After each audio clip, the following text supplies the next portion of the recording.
الحمد لله رب العالمين، والصلاة والسلام على رسول الكريم. أما بعد، فقد قال الله تعالى في القرآن المجيد والفرقان الحميد: أعوذ بالله من الشيطان الرجيم، بسم الله الرحمن الرحيم. قل هو الله أحد الله الصمد لم يلد ولم يولد ولم يكن له كفوا أحد.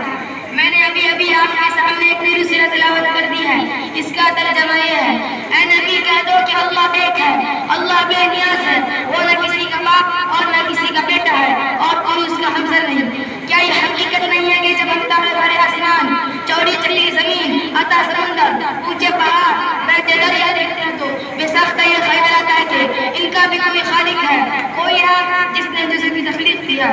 پھر ہمیں پہاڑ بڑھاتے ہیں اور سوچتے ہیں کہ رات آتی ہے، دن نقص ہو جاتا ہے، صبح ہوتی ہے، شام ہوتی ہے.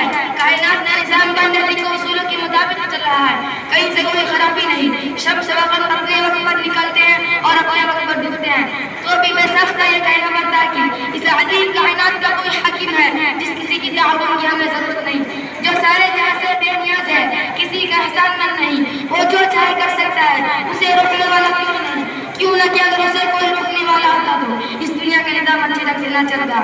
لو کان فیہما آلہۃ الا اللہ لفسدتا، اگر دونوں میں یعنی زمین و آسمان میں اللہ کے علاوہ کوئی اور معبود ہوتا تو دونوں ٹوٹ جاتے. جب کسی ملک میں دو بادشاہ نہیں رہ سکتے، کسی بھی ادارے میں استری نہیں ہوتے، تو بھلا اس کائنات کے حاکم کیسے ہو سکتے؟ اما علیہ البلاغ.